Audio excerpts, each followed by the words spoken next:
Assalamualaikum warahmatullahi wabarakatuh. Perkenalkan, nama saya Mia Febrianti dari kelas 11 IPS SMA Nazatul Tulang.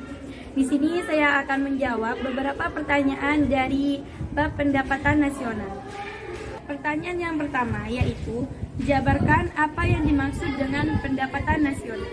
Pendapatan nasional adalah beberapa konsep pendapatan nasional dalam analisis makroekonomi. Digunakan istilah pendapatan nasional, national income, dan istilah itu dimaksudkan untuk menyatukan nilai barang dan jasa yang dihasilkan suatu negara dalam satu tahun. Pengertian lain dari pendapatan nasional atau PN adalah jumlah pendapatan yang diterima oleh faktor-faktor produksi yang digunakan untuk memproduksi barang dan jasa dalam jumlah satu tahun tertentu. Perkenalkan, langsung lanjut ke pertanyaan selanjutnya, yaitu manfaat perhitungan pendapatan nasional. Manfaat perhitungan pendapatan nasional di sini ada 6. Yang pertama, menilai prestasi kegiatan ekonomi. Yang dimaksud dengan menilai prestasi kegiatan ekonomi ialah menilai prestasi dalam suatu negara dalam bidang perekonomiannya. Yang selanjutnya, mengetahui struktur perekonomian suatu negara. Setiap negara memiliki struktur ekonomi yang berbeda-beda, dan setiap negara pasti memiliki struktur perekonomian. Karena itu sangat penting dimiliki setiap negara. Selanjutnya, mengetahui perkembangan perekonomian dari tahun ke tahun. Setiap negara pasti akan memantau setiap perkembangan perekonomiannya, karena itu sangat mempengaruhi akan kehidupan masyarakat. Selanjutnya, mengetahui tingkat kemakmuran masyarakat. Perekonomian naik dan turunnya itu sangat berpengaruh di masyarakat setempat, karena perekonomian itu merupakan faktor dari salah satu perekonomian dalam sehari-harinya. Dan selanjutnya, membandingkan perekonomian antar negara, memperbandingkan perekonomian negara satu antar negara lainnya. Dan yang terakhir, pedoman pengambilan kebijakan ekonomi nasional. Lanjut kepada pertanyaan nomor 3. Konsep pendapatan nasional. Ada beberapa konsep yang menghubungkan dengan PN. Yang pertama yaitu produk domestik bruto dalam kurung GDP. Yang kedua, produk nasional bruto dalam kurung GNP. Dan yang ketiga, produk nasional neto dalam kurung NNP. Yang keempat, pendapatan nasional neto dalam kurung NNI. Yang kelima, pendapatan perorangan dalam kurung PI. Dan yang keenam, pendapatan disposable atau setelah pajak, disposable income. Dan yang terakhir, produk domestik regional bruto dalam kurung PDRB. Lanjut ke pertanyaan nomor 4. Klasifikasikan perekonomian Indonesia dan berikan rumusnya.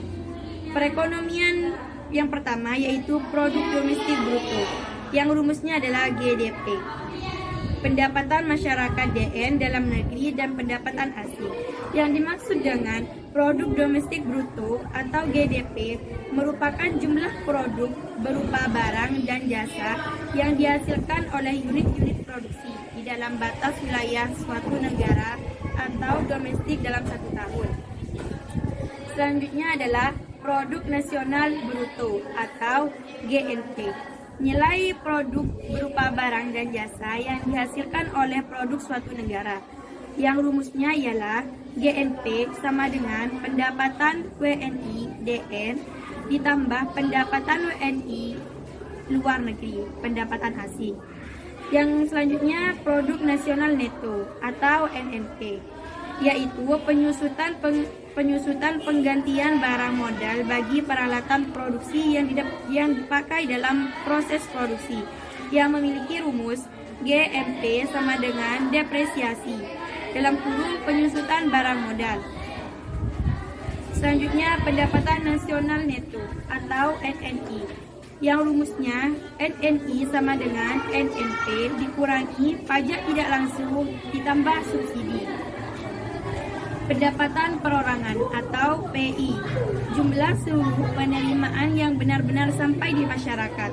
Rumusnya ialah PI sama dengan NNI ditambah transfer payment dikurangi Laba ditahan ditambah iuran asuransi ditambah iuran jaminan sosial ditambah pajak perseorangan. Selanjutnya, pendapatan disponible atau setelah pajak disponible income.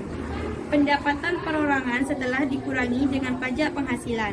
Yang rumusnya disposable income, personal income dikurangi pajak penghasilan.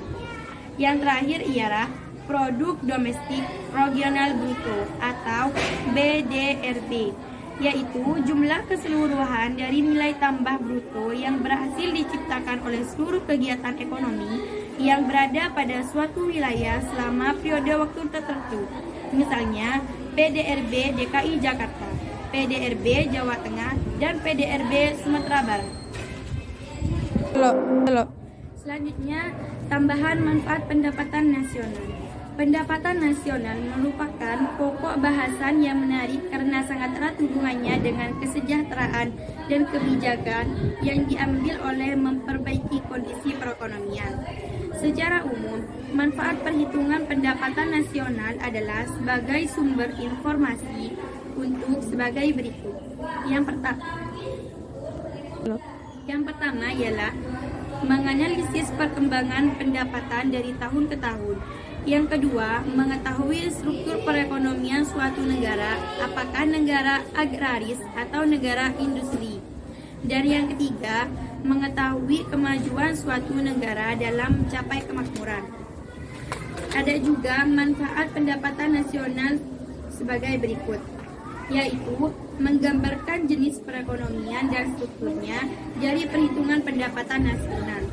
Dapat diketahui apakah suatu negara cenderung dimasukkan dalam golongan negara industri atau agraris. Yang selanjutnya, membandingkan perekonomian antar negara dan antar daerah.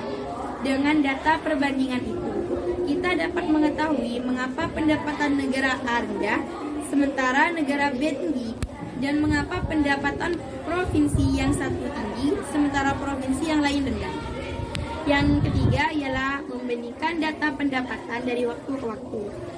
Pendapatan nasional dihitung setiap tahun. Karenanya, kemajuan atau kemunduran tiap sektor dapat dihitung. Data ini diperlukan untuk menentukan kebijakan di bidang ekonomi. Yang terakhir, membantu pemerintah merumuskan kebijakan di bidang ekonomi.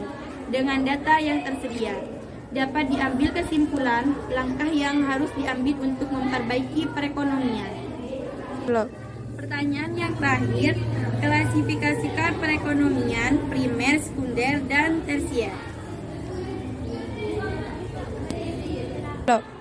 Sektor primer, sektor utama yang berkaitan dengan industri, ekstraksi, sumber daya alam yang berasal dari tanah.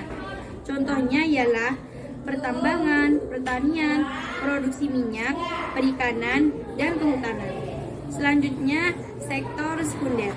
Sektor produksi yang berkaitan dengan manufaktur dibagi menjadi dua jenis, yaitu industri berat, contohnya pabrik kendaraan bermotor, dan industri ringan, contohnya industri tekstil dan perbuatan pakaian.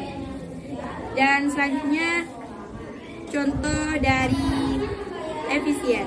Sektor efisien menyediakan layanan berupa jasa, yang contohnya bank atau bioskop.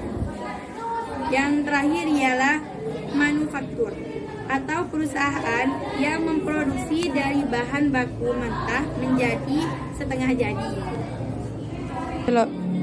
Oke guys, cukup sekian presentasi dari saya. Kurang lebihnya mohon maaf. Wassalamualaikum warahmatullahi wabarakatuh.